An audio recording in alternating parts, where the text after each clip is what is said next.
Yo he venido estudiando estas semanas un poco, todos conocemos la historia de Jesús cuando llega al templo y voltea las mesas, ¿verdad? O sea, él habla un poco, y ahorita lo vamos a leer, pero esa historia habla de que él llega, entra, lo reciben con fiesta, con alabanza, con honra. Y él llega al templo, dice que voltea las mesas y bueno, se arma un escándalo, pues. ¿Cierto? Y una de las preguntas que yo me hacía y le hacía al Señor era, ¿cuál era la motivación? ¿Por qué volteaste las mesas? Porque, ¿qué nos sucede? Muchas veces los cristianos, los creyentes, y nos podemos llegar a excusar de que, bueno, como el Señor volteó las mesas, yo también volteo las mesas. ¿Cierto? O sea, muchas veces justificamos nuestros problemas de ira, nuestros problemas de conducta, que es que el Señor volteó las mesas, entonces por eso yo tengo que voltear las mesas porque, ¿cierto? Pero ¿cuál era la intención que está detrás de eso? Y quiero que vayamos a la palabra Mateo 21. Dice, vamos a leer desde el versículo 8 hasta el versículo 17. Se los leo. Dice, había mucha gente que tendía sus mantos sobre el camino, otros cortaban ramas de los árboles y las esparcían en el camino. Quiero ponerlo un poco en contexto. El Señor le dijo a dos de sus discípulos, miren, vayan a tal lugar que allá hay una asna y un pollino, unos burritos, para que me los presten y yo poder, entonces yo los devuelvo, ¿no? Dice, yo después los envío. Ellos fueron a buscar el burrito para que el Señor pudiera llegar, ¿no? Y en el versículo 8 vemos, dice que había mucha gente que tendía sus mantos sobre el camino, otros cortaban ramas de los árboles y los esparcían en el camino. Tanto la gente que iba delante de él, como la gente que iba detrás gritaba, Hosana al Hijo de David, bendito el que viene en el nombre del Señor, Hosana en las alturas. O sea, había mucha alabanza, mucha algarabía, mucha celebración, porque para ellos había llegado el Mesías. ¿Ok? Dice, cuando Jesús entró en Jerusalén, toda la ciudad se conmovió. Y esa palabra me llamó mucho la atención. Porque ¿qué es conmoverse? Ya vamos a hablar de eso, pero cuando usted, se lo digo para que lo tenga allí en su mente, que usted, ¿qué lo conmueve? ¿Qué es conmoverse? Ay, que me duele, ay, qué tierno. ¿Cierto? Eso es lo que uno le viene a la cabeza. ¿Quién es este? Preguntaban. Este es el profeta Jesús de Nazaret de Galilea. Contestaba la gente. Ok, hasta ahí chévere, el Señor llegó, la gente estaba feliz, la gente se conmovió. Y de repente cambia la tónica de la historia, porque dice, Jesús entró en el templo, el versículo 12, y echó de allí a todos los que compraban y vendían. Volcó las mesas de los que cambiaban dinero y los puestos de los que vendían palomas. Escrito está, les dijo, mi casa será llamada casa de oración, pero ustedes la están convirtiendo en cueva de ladrones. Se le acercaron en el templo ciegos y cojos y los sanó. Pero cuando los jefes de los sacerdotes y los maestros de la ley vieron que hacía cosas maravillosas y que los niños gritaban en el templo, Hosana al Hijo de David, se indignaron. Óyese lo que estos están diciendo, protestaron. Claro que sí, respondió Jesús. ¿No han leído nunca en los labios de los pequeños y de los niños de pecho has puesto la perfecta alabanza? Entonces los dejó y saliendo de la ciudad se fue a pasar la noche en Betania. Ok, es un poco raro, ¿verdad? Que viene el Señor y todo el mundo está feliz y de repente el Señor llega y empieza porque yo creo que el Señor debería estar contento, que lo están recibiendo con fiesta, ¿verdad? En su corazón, en su ser. Pero cuando llega al templo cambió la escena. Y quiero que hablemos un poquito de la ley de la oferta y de la demanda. Esto no es una clase de economía, yo no soy economista, ¿ok? Yo soy ingeniero y pastor. Pero cuando hablamos un poco de la ley de la oferta y la demanda, les hago un contexto un poquito técnico. Dice, hace referencia al principio sobre el cual se rige la economía de los mercados. En ella se sostiene la interacción entre un producto demandado y la cantidad disponible de ese producto, que a su vez se basa en el valor por el cual es ofrecido. ¿Ok? Dice, es decir, La ley de oferta y demanda es un concepto mediante el cual se explica el valor de las cosas teniendo en cuenta la cantidad de ese bien. Es una relación básica en donde el precio de las cosas va a estar dado por el valor que la gente está dispuesta a pagar por él. Es decir, en el templo, porque uno puede llegar a pensar que, cónchale, que esta gente que comerciaba en el templo, si era mala, que si no sé qué, ¿sabe? Que ofendía a Dios. Pero para que ellos comerciaran en el templo, había o tenía que existir gente que le comprara. Entonces, ¿por qué le están comprando? Porque si supuestamente era tan ofensivo a Dios, era tan grave la situación, la gente iba y le compraba. Es más, vamos a irnos a la ley actual. Si usted compra droga, va preso el que compra y el que vende. ¿Cierto? Lo detienen a ambos. Tanto el que compra como el que vende. Si usted hace un negocio turbio, un negocio ilegal, van presos a ambas partes. Debería ser así. ¿Cierto? Entonces, por eso usted se da cuenta que el Señor está allí sacando a todo el mundo, tanto a los que compran como a los que vendían. Ahora la pregunta es, ¿quiénes les compraban? Y usted sabe, cuando usted se da cuenta un poco de la gente que estaba recibiendo a Jesús, era la misma gente. La misma gente que estaba recibiendo al Señor, hosana en las alturas, que estaba feliz porque había llegado el Mesías, eran las mismas personas que compraban en el templo. Eran las mismas que hacían cambios de moneda, compraban palomas para hacer sacrificios, para limpiar sus holocaustos, para limpiar sus pecados, para comerciar en el templo. No eran otros, porque no eran los romanos.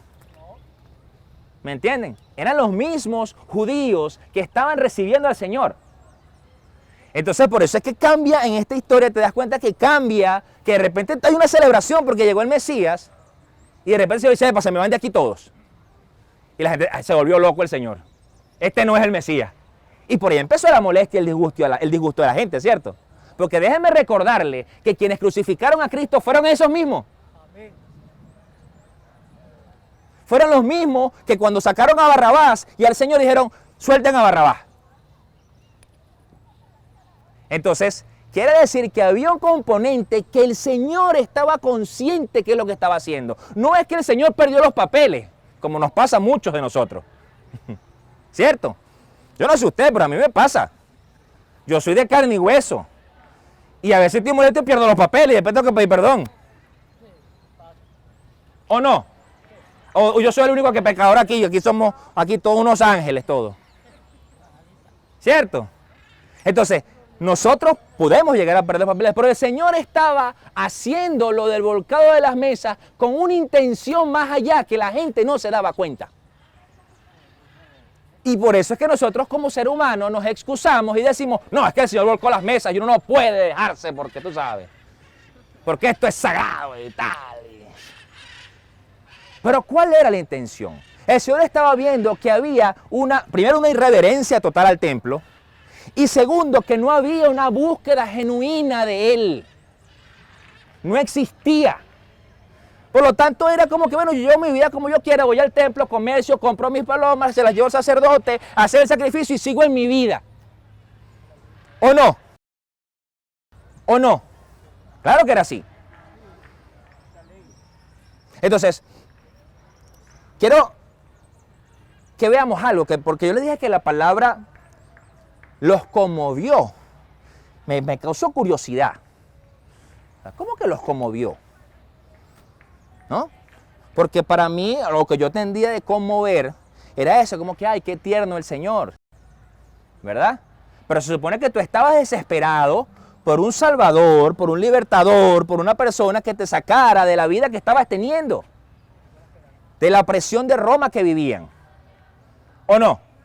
Entonces, la palabra conmover, dice, está compuesto del latín conmovere, compuesto por el prefijo con, de cum, que significa todo junto, y movere, que significa mover. se le da varios significados a la palabra conmover. Dice, perturbar, hacer vacilar. Dice, inquietar, al mover fuertemente o con eficacia a alguien o a algo. Dice, estremecer, hacer temblar una cosa que está asentada en un sitio, causar profunda emoción en una persona. Dice, y fíjense qué curioso, hacer que una persona se emocione hasta el punto de despertarle deseos de llorar. Impresionar o causar conmoción a alguien, hacer que algo se agite o altere, emocionarse hasta el punto de sentir deseos de llorar. Quiere decir que cuando dice que Jesús los conmovió, Jesús los movió porque ellos sabían qué iba a ver él. Ellos sabían que Jesús iba a acercar al templo y decir, mira lo que estamos haciendo nosotros. Y wow, eso me llevó a preguntarme a mí mismo si de verdad cuando el Señor llegó a mi vida, conmovió mi vida. Eso me llevó a preguntarme eso. Porque es muy fácil decir que yo sigo a Cristo, que yo amo al Señor, pero ¿realmente te conmovió? ¿Realmente te llevó a moverte a decir, espérate? Y eso va un poco más allá. Porque la palabra conmovió, fíjense que uno de los conceptos dice impresionar o causar conmoción. Y ahora voy con la conmoción. Porque resulta que nosotros hablamos, los médicos, podemos escuchar conmoción cerebral.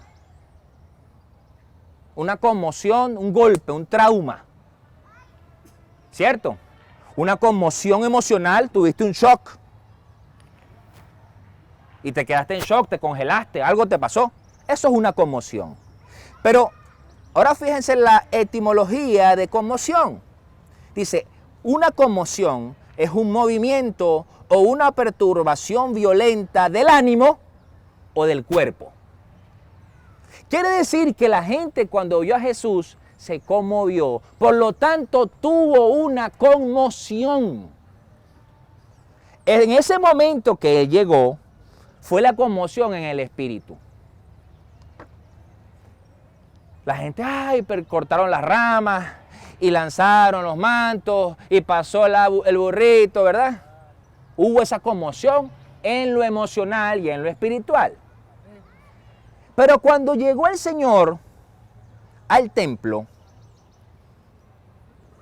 pasó la conmoción en lo físico. Es decir, si Cristo llegó a tu vida, la conmoción va a comenzar en tu cabeza, en tus emociones, pero también en tu accionar, en lo que tú haces o en lo que dejes de hacer.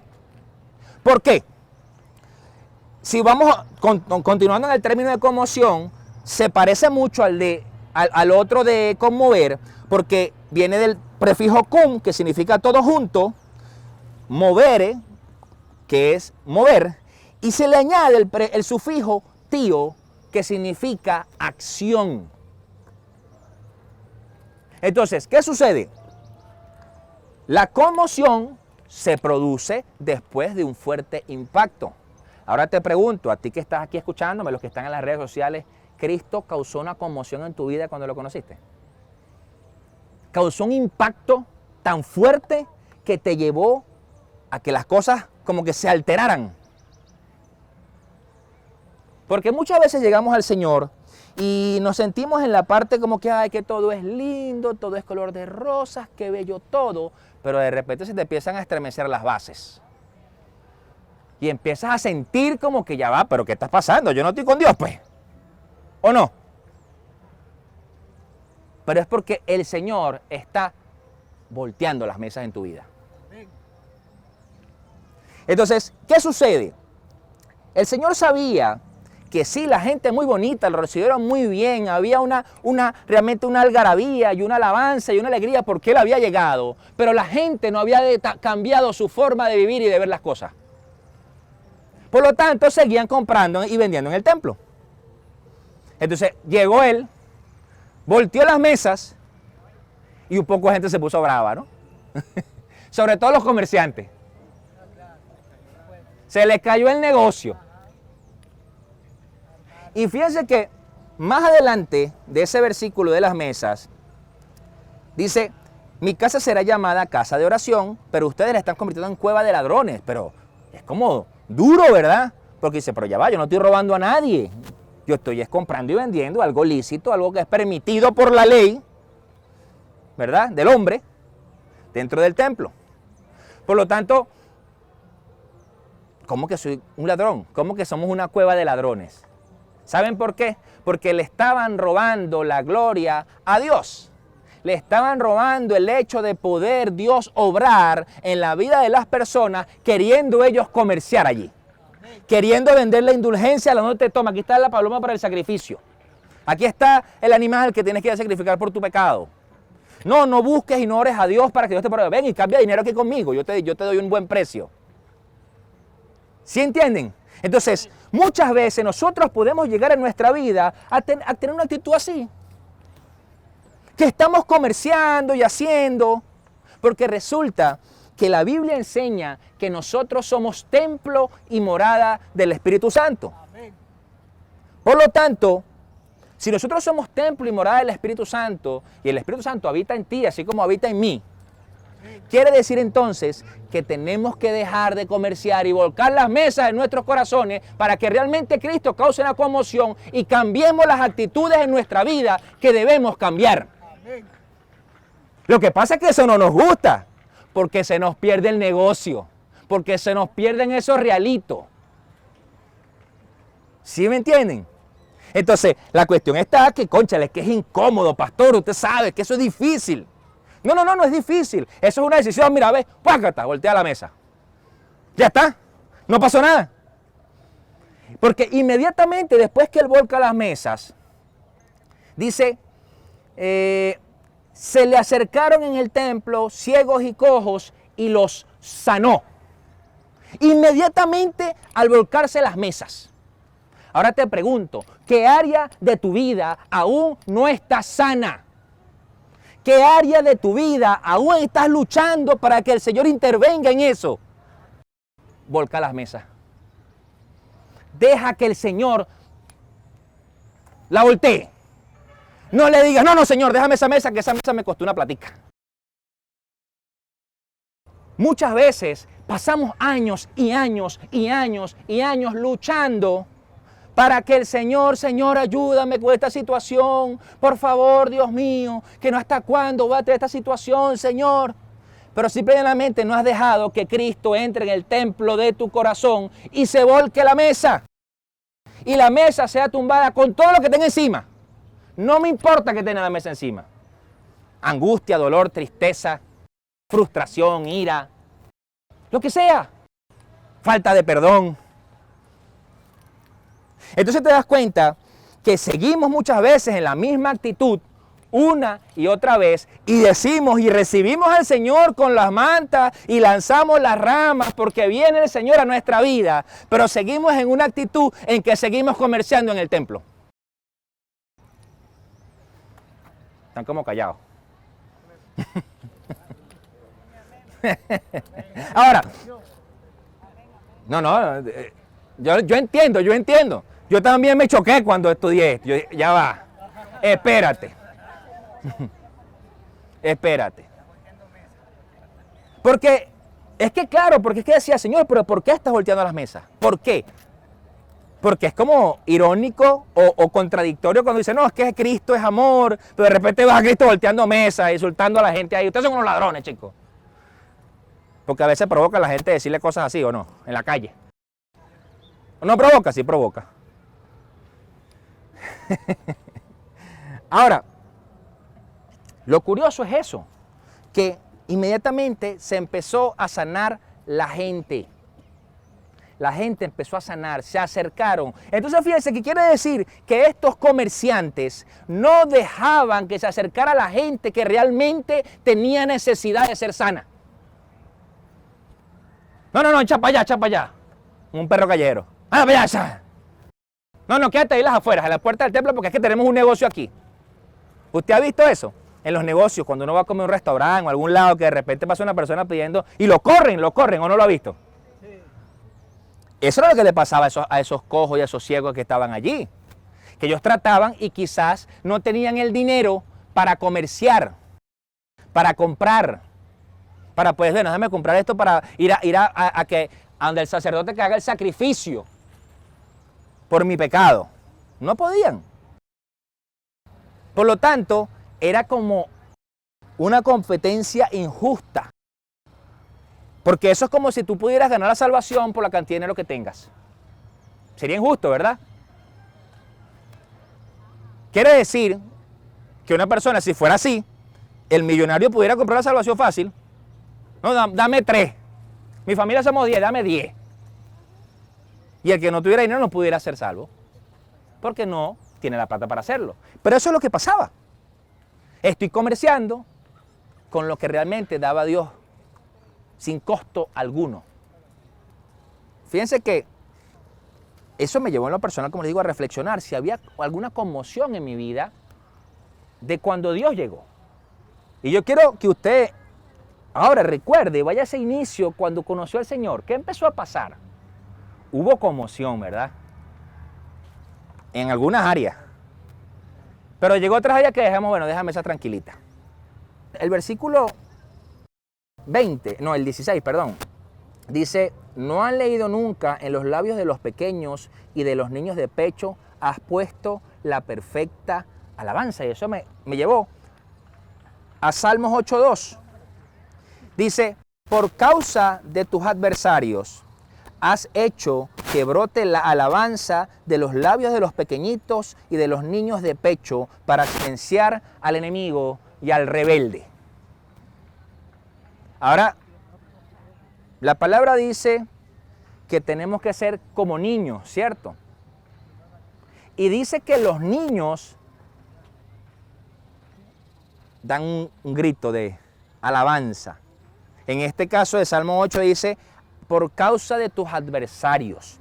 Quiere decir cuando había dolor, sufrimiento, necesidad. ¿Cómo son los bebés de pecho? Los bebés de pecho desde que nacen, desde que salen del vientre de su mamá, ¡ah! ¿Y qué es lo que hacen? Se lo pegan de una vez al celo de la mamá. Venga mamá, chácata. Y listo, y se acabó el llanto. Se acabó. Y entonces la cuestión está que cuando nosotros tenemos a nuestras mesitas acomodaditas en nuestros templos, en nuestros corazones, estamos dejando de clamar como niños de pecho. Porque nos sentimos tan grandes y tan comerciantes y tan buenos para hacer los negocios de Dios, que ni siquiera clamamos. Que ni siquiera pedimos para que Dios intervenga contra el adversario. Entonces, claro, entonces caemos en angustia, caemos en ansiedad, en incertidumbre, porque no sé qué va a pasar en mi vida, porque no sé, pero es que no estás haciendo lo que tienes que hacer. Simplemente volca las mesas y empieza a clamar como un niño pequeño. Eso es lo que está diciendo ese versículo. Alábalo. Porque ¿qué pensamos nada más que alabarlo es aquí? ¡Ay, qué lindo! Vamos a alabar, dancemos, Sí, eso es parte de la alabanza, pero no es toda la alabanza. Porque resulta que la alabanza que está hablando Dios aquí es una alabanza que me clames, me dice y le digas, te necesito. Necesito que estés en mi vida. Necesito que soluciones tal situación. Necesito que me ayudes a cambiar lo que tengo que cambiar. Pero para eso necesitamos dejar a un lado el querer comerciar con nuestras emociones y Dios. El querer comerciar a que Dios sane lo que a mí me convenga. Porque la cuestión está que Dios viene a hacer el trabajo completo. Dios no hace las cosas por parte. Dios no es mediocre. ¿Sabes? Es como cuando uno dice, voy a hacer dieta. Voy a comer. Eso como, ¿saben? Yo hace muchos años fui gerente en comida rápida. Y llegaba la gente, dame una hamburguesa doble con queso, tocineta, champiñones, cebolla, tal, así, asado, extra de vegetales, extra de salsa, extra de todo. Y me das una Coca-Cola Light. ¿Qué estás haciendo? Si te vas a comer tu rema, cómetela con tu Coca-Cola completa. ¿Para qué te estás tomando la Coca-Cola si te estás metiendo una bomba de grasa? ¿Me entiendes? ¿Eso es para qué? Para engañar su mente. Engañarse a sí mismos. Como que no, es que yo estoy tomando Coca-Cola Light. Como ustedes saben, bueno, yo tengo unos meses ya de fitness y tal, que vas a hacer ejercicio. Pero eso sí, cuando me voy a comer algo, me lo como completo. Ah, me voy a comer una hamburguesa, me la como con todas las de la ley.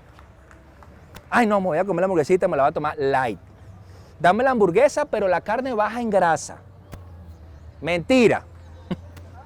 Entonces, claro, la cuestión está en que nosotros muchas veces queremos y esperamos que Jesús intervenga en nuestra vida, pero en un pedacito, solo por parte. Cuando Dios dice volcó las mesas, volcó todas las mesas. No fue que volcó, bueno, vamos a dejar aquel negocio me conviene, vamos a dejarlo ahí. No, fueron todas, se me van todas.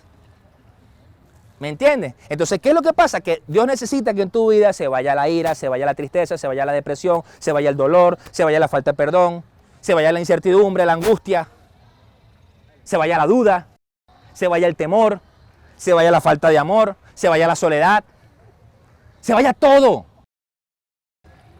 Entonces, ¿qué pasa?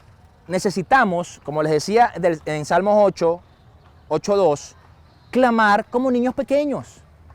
Lo que pasa es que entra nuestra parte de adulto, sobre todo los hombres, los que somos los machos, los varones de Dios, que no podemos clamar y llorar como niños chiquitos porque nos da orgullo.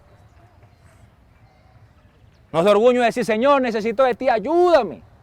Las mujeres, dése cuenta de esto, las mujeres sufren menos de esas cosas. No es que no sufran, pero sufren menos. Las mujeres cuando tienen una situación buscan a otra y dicen, oye, necesito tal cosa, ayúdame. Dese cuenta, no tienen comida en su casa, buscan a su vecina, a la amiga que dice, regálame una harina. ¿O no? ¿Tienes un poquito de azúcar? Los hombres no, los hombres nos tomamos el café sin azúcar, chicos. ¿Por qué? Porque no le voy a pedir, ¿cómo le voy a pedir yo al vecino que me regale azúcar, vale? ¿Qué es eso? Es así. Porque nos cuesta clamar, nos cuesta pedir, porque es un tema del ADN de varón. Cuando está diciendo que Dios te dice, pana, doblégate y pide. Cuando eso sucede, viene la solución de parte de Dios. Viene la sanidad de parte de Dios a los ciegos, a los cojos y a todo aquel que otro que tenga necesidad. Entonces, fíjense que, pero cuando los jefes de los sacerdotes y los maestros le vieron que hacía cosas maravillosas y que los niños gritaban en el templo, Hosana, hijo de David, se indignaron y protestaron. Cuando usted empieza a hacer eso en su vida, a volcar las mesas, a cambiar las actitudes que debe cambiar, créame que va a salir gente que proteste. Va a haber gente que proteste. Y no, chicos, pero ¿cómo tú vas a hacer eso? Te volviste loco. ¿Cómo tú vas a dejar ese negocio que tenías ahí tan lucrativo? La gente, porque eso es lo que estaban diciendo los fariseos allí, los maestros que estaban allí, porque por supuesto que ellos percibían de eso. ¿O ustedes creen que esos comerciantes estaban allí de gratis? No. Dígame, hoy día, un solo lugar donde usted tenga un tarantín, el que sea, y no pague. Dígame uno. Porque déjeme decirle que hasta los buhoneros pagan. Se ponen su mantelito aquí y a alguien le tienen que pagar el estar ahí. A alguien, no sé a quién, no me pregunte, pero a alguien le pagan. ¿Y usted cree que esos comerciantes allí no le pagaban a alguien? Claro. Le pagaban a esos maestros, a esos falsos maestros, a esos fariseos que estaban allí. Por eso, por supuesto, se indignaron. La indignación no era solo porque los niños estaban diciendo Hosana. No era solo por eso. Entonces, ¿qué pasa? Nosotros tenemos que ver realmente qué nos causa esa actitud como la que tenían estos maestros que nos impide, que protestamos nosotros mismos para que se voltee la mesa. No, porque sientes que vas a perder el negocio. Por ejemplo, cuando hay una discusión en matrimonios entre familia, hermanos, tíos, padres, hijos, muchas veces ese no querer ceder al voltear las mesas es que simplemente es reconocer que uno se equivocó. Es decir, hice mal. A lo mejor tengo razón, pero actué mal. Entonces, como no quiero voltear esa mesa, no quiero dejar que Cristo entre allí, mejor me callo la boca y protesto. Y me pongo como los maestros del templo. ¿Cómo es eso que vas a...? Entonces, quiero compartir con ustedes Filipenses 2:13. Yo lo menciono mucho cada vez que predico. Dice, pues Dios es quien produce en ustedes tanto el querer como el hacer para que se cumpla su buena voluntad. Y fíjense en esto. Dios sabía, el Señor sabía que había causado conmoción y había conmovido al pueblo cuando entró en el burro. En lo espiritual, en lo emocional. Y cuando lo hizo en las mesas, fue en lo físico. Quiere decir que en ese momento se cumplió el querer como el hacer. Es decir, Cristo quería que esa gente fuera libre de esa forma de vivir. Llegó, los conoció, los conmocionó, los conmovió y después le tomó la acción. Ok, vota esto. ¿A usted Cristo le ha preguntado algo así? ¿Le ha dicho algo así cuando llegó a su vida? Ok, sí, y Cristo dice, ya eso no sirve. Vota esa actitud, vota esa palabra, vota esa película, vota esa canción. Lo ha hecho, ¿verdad? Yo recuerdo cuando yo llegué al Señor, y ustedes me conocen, yo no soy nada legalista, pero cuando yo llegué al Señor, yo recuerdo que yo me puse a escuchar mucha música que yo escuché y decía, pero esta canción es una locura. O sea, ¿qué dice la canción? Ah, eran buenísimas, me encantaban. Y las boté por algo tonto, la música, ¿verdad? Pero también hay situaciones del corazón que nos cuesta soltar. Problemas, patrones de crianza, como fuimos criados. Muchas veces tuvimos yo creo que yo soy papá y yo creo que todos los papás podemos llegar a cometer errores. Nos equivocamos, ¿verdad? A veces decimos cosas que no son, actuamos de una forma que no es. Y cometemos errores y podemos llegar quizás a herir a ese niño o esa niña, como quizás nos pasó a los que ya somos adultos. Quizás nuestros padres nos hirieron en algún momento, quizás sin saberlo. Porque uno medita un poco en eso y muchas veces es que fueron criados de la misma manera. Y no es que ellos son los culpables y son los diablos de mi vida. ¿Me entienden? Sino que simple y llanamente muchas veces fueron criados con ese mismo patrón y lo que hicieron fue repetirlo porque fue la forma que aprendieron. Porque el ser humano aprende por imitación. Aún usted hoy, en este tiempo, que ya es adulto, la gran mayoría, aprendemos por imitación. ¿Me entiende? Entonces, como aprendemos por imitación, entonces, bueno, aquel lo hizo de esta manera, yo lo voy a hacer así. De esta manera. Y uno va corrigiendo en el camino. Pero la cuestión está que si entendemos que la palabra conmoción habla de todo lo que es estar junto con el mover y la acción, quiere decir que Dios siempre pone el querer como el hacer para que se cumpla ¿qué? Su buena voluntad en nuestra vida. Por lo tanto, no va a haber ese que, no es que Dios me dijo o yo quiero o Dios quiere que yo haga tal cosa y no lo hagas. Porque si no Cristo hubiera llegado el burro y no hubiera pasado nada en el templo, hubiera seguido de largo y se hubiera reunido ya con los maestros. Mira, vamos a hablar aquí cómo es el asunto. No, él llegó primero y armó el escándalo. Pero ¿sabe qué sucede? Cuando somos personas introvertidas, no nos gustan los escándalos, ¿verdad que no?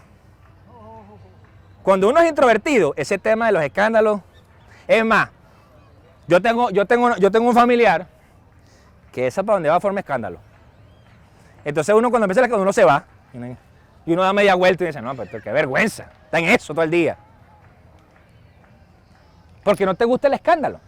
Pero muchas veces el escándalo a veces no es lo correcto, pero a veces es necesario. Porque si no, no hay la conmoción. Porque si Cristo no hubiera hecho eso en ese momento, la gente seguía igual. La gente seguía igual. Por eso es que cuando en las iglesias el pastor le dice a cualquiera, mira chico, deja de hacer eso porque eres un pecador, la gente se conmociona, todo el mundo se queda timbrado. Entonces nos damos cuenta que realmente lo importante en todo este asunto es que nosotros realmente caminemos en lo que Dios quiere que caminemos. Más allá de lo que creamos nosotros que nos conviene, más allá de que creamos que poner mesitas con tarantines para comerciar con nuestras emociones y con nuestra fe, es lo mejor. Entonces, Fíjense que nos dice Oseas 6:6. Lo que pido de ustedes es amor y no sacrificios, conocimiento de Dios y no holocaustos. ¿Qué es lo que le estaba diciendo Cristo a esta gente en el templo cuando le volteó la mesa? A mí no me interesa si tú te compras 10,000 palomas y las llevas al sacerdote para que las sacrifique. A mí me interesa que tú hagas lo que yo digo que tengas que hacer. Porque el amor se traduce en obediencia. Ahora le pregunto a cada papá que está aquí, si su hijo no le obedece, usted diría, mi hijo me ama. ¿Verdad que no? A lo mejor cuando están chiquitos, tú dices, bueno, eso es un niño, pero cuando ya está adulto, y tú le dices, hijo, pero cónchale. Tú dices, no, mi hijo ni me ama, ni siquiera me quiere parar. ¿O no? Porque para Dios el amor se va a traducir en obediencia. Fíjense que dice 1 Samuel 15:22. Samuel respondió, ¿qué le agrada más al Señor? ¿Que se le ofrezcan holocaustos y sacrificios o que se obedezca lo que Él dice? El obedecer vale más que el sacrificio y el prestar atención más que la grasa de los carneros. Y son dos cosas, va en dos vías. Una cosa es el obedecer y otra cosa es el prestar atención. Porque por eso es que lo define allí. Porque es muy diferente que tú le digas, mira, por favor, mueve ese banco ahí, pónmelo para allá. Y tú, ajá, sí. ¿Cierto? Que tú le digas, mira, por favor, fulanito. Entonces le dices, sí, dígame, ¿cómo lo hago? ¿Dónde lo pongo? ¿Qué quiere hacer? Es diferente, ¿verdad? Cuando usted, vamos a hacer este ejemplo, pues vamos a hacer esta prueba. ¿A cuánto le gusta comer en un restaurante? Amén. A todos, ¿verdad? Ahora, ¿usted le gusta que el mesonero lo atienda bien o lo atienda mal? Bien. Sí, bien, ¿verdad? ¿Le gusta un mesonero descuidado?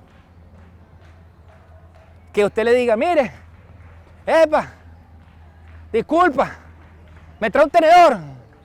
Y el hombre le diga, ya se lo traigo. Y pase, ya se lo traigo. Y pasa 3, 4, 5, 10 veces y no se lo trae. Pero él le está respondiendo, ¿cierto? Entonces, ¿qué sucede? A nosotros nos gusta que nos atiendan bien, que nos presten atención. A mí, de verdad, en lo humano, en lo natural, me revienta que no me presten atención. Me saca de mis cabales. Más bien tengo que volver, para allá va, o sea, relájate. Porque no me gusta, pues. Porque me parece irrespetuoso. Sea quien sea, mis hijos, un adulto en la calle, quien sea. Es más, Laura se ríe de mí, la pastora se ríe de mí, porque me ha pasado que yo llego a un lugar, ¿verdad? Y estoy así parado entre la persona y le digo, disculpa, tal cosa, y la persona es como que si yo no existo. Como que yo no existo, como que yo soy invisible. Y, entonces, me quedo así parado viéndolo. Y le digo a Laurita, ¿esto es en serio? Pues la persona está así, a menos de un metro, o sea, parado aquí, pues. ¿Cómo que no me vas a responder? Entonces, prefiero que me diga, señor, disculpe, ahorita no lo puedo atender. Me parece más respetuoso. ¿Sí me entiende? Entonces, por esa razón es que Dios también busca que nosotros le prestemos atención. Porque dice que el prestar atención mejor que la grasa de los carneros. Ahora, les pregunto yo a ustedes, ¿ustedes creen de verdad que si Cristo no hubiera volcado las mesas, la gente le hubiera prestado atención a lo que tenía que decir respecto a eso? No. Por supuesto que no. Por supuesto que no. La gente le decía, ah, sí, está bien, maestro, sí, qué chévere, mira, dame ahí 2 palomas ahí, por favor. Me las pones para llevar.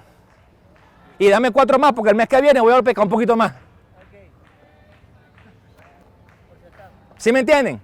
No, el Señor tuvo que causar la conmoción para que la gente le prestara atención. Y le dijo, todos ustedes son unos ladrones. Y ahí más de uno se habrá ofendido. No puede ser que tú me dijeras que yo era un ladrón. Y eso es lo que seguro que estaban cuando decían, Barrabás, Señor, Barrabás, crucifica al otro. Eso, ¿por qué te me dijo que yo era un ladrón? Claro, porque es que a veces el ser humano tiene esa capacidad de guardar esas yuquitas, ¿saben? Guardar las yuquitas allí, hacer un conuco y le pone un trabajador a que trabaje ahí, a que la yuca crezca. Y los siembre y los cosecha. Y pasan los años, pues mira que tú me dijiste aquella vez, pero cónchale. Entonces, ¿a qué quiero que usted se lleve hoy en el corazón? Yo estoy seguro, no tengo ni una duda, de que cuando Cristo llegó a su vida, causó conmoción. No tengo duda de eso. Yo lo que quiero y lo que espero que usted pueda llevarse al corazón, que en las áreas de su vida, donde falte que el Señor volque las mesas, deje que lo haga. Amén. Deje que se forme el escándalo ahí, el zafarrancho ahí. Y aunque Dios le diga en su corazón, es que tú eres un ladrón, no te ofendas y reconoce lo que tienes que reconocer. Amén. Porque si tú realmente quieres ver sanidad en esa área, si realmente tú quieres ver avance, prosperidad integral en lo que necesitas realmente sacar el comercio del templo del corazón. Amén. Limpiarlo.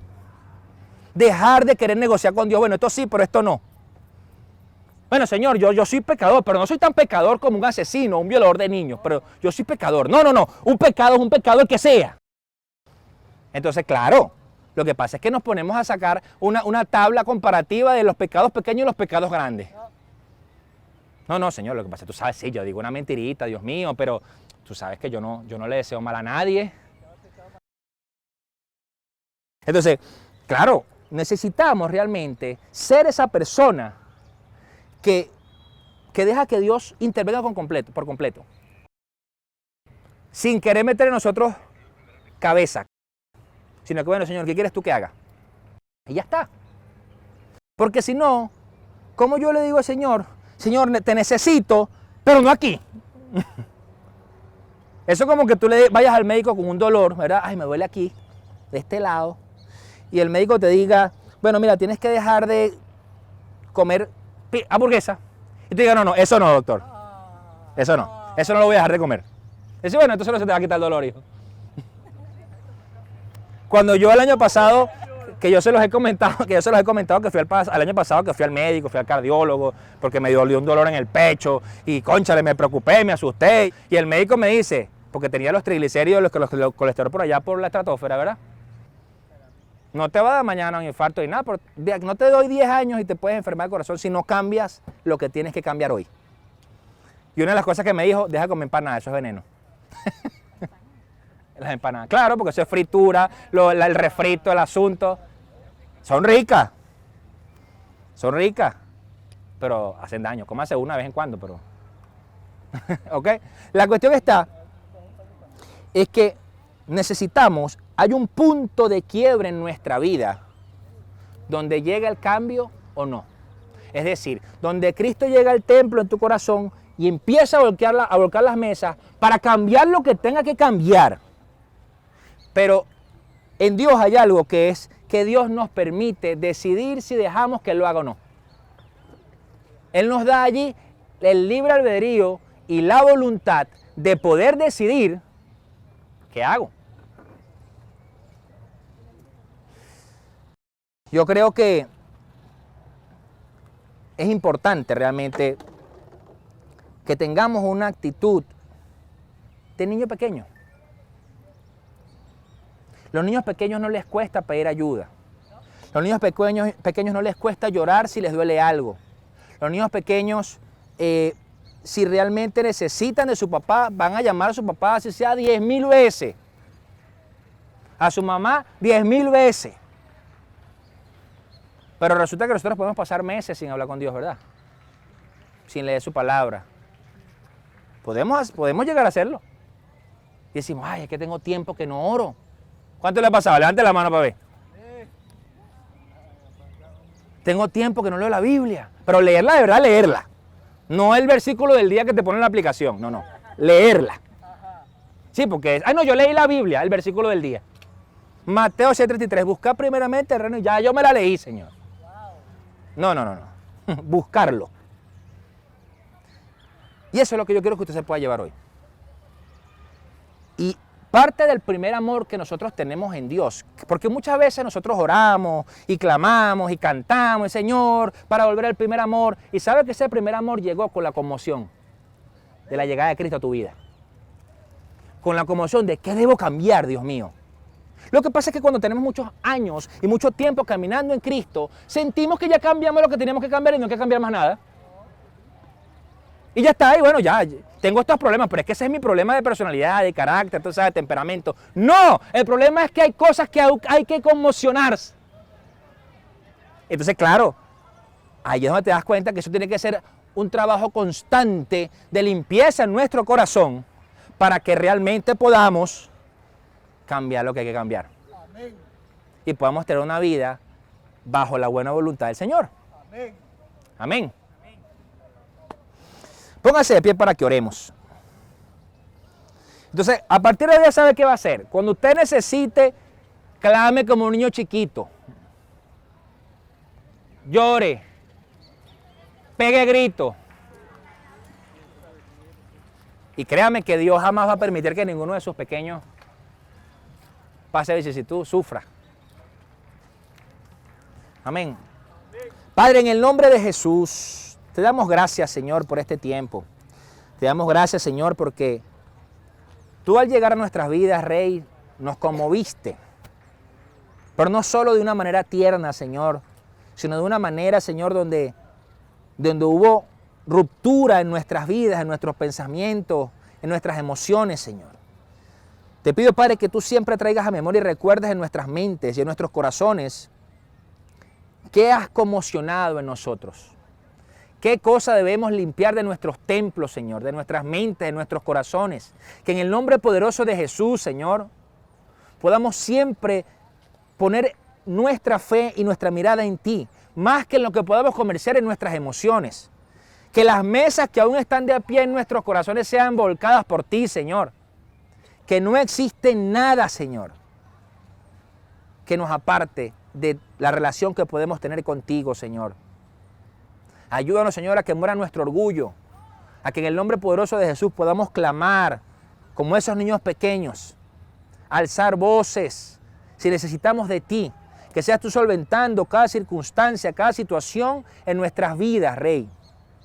Te pido, Rey, que en el poderoso nombre de Jesús seas tú haciendo un vallado de ángeles a nuestro alrededor, que cubras, Padre Santo, cada cosa y cada paso que hemos dado en camino de la dirección que has puesto en nuestras vidas.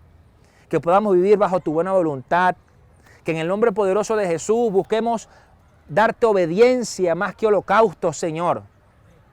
Que cada uno de nosotros, Señor, pueda ser personas de testimonio, pero no solamente de la boca para afuera, Señor, sino que podamos vivir, mostrar, Señor, de tu Espíritu. Que no seamos como los que te recibieron con alabanza, pero que después estaban crucificándote, Señor. Que podamos, Señor, arrepentirnos y reconocer cada una de nuestras debilidades, de nuestras fallas. Y en las áreas que no hemos permitido que tú seas transformándola, que abramos esa puerta, Señor. Y que seas tú tocando esa área en nuestra vida y sanándola por completo. Llévate la tristeza, llévate la depresión, Señor. Llévate la enfermedad, Padre Santo, en el nombre poderoso de Jesús. Llévate, Señor, toda ira, toda angustia, Señor. Llévate la duda, la incertidumbre, la falta de perdón, Señor. La infidelidad en las mentes, Señor. Que en el nombre poderoso de Jesús te lleves tú la lascivia. Que cada uno de nosotros, Señor, pueda permanecer firme delante de ti. La falta de fe, Señor. Que podamos siempre ver, Señor, cómo tú nos cuidas y provees en todo. Que primero nos alimentas en lo espiritual, pero también lo haces en lo natural, Señor. Y que pongas en cada uno de nosotros, Señor, el querer como el hacer. Te bendecimos, Padre. Te damos gloria y honra. En el poderoso nombre de Jesús. Amén. Y amén. Denle un fuerte aplauso al Señor.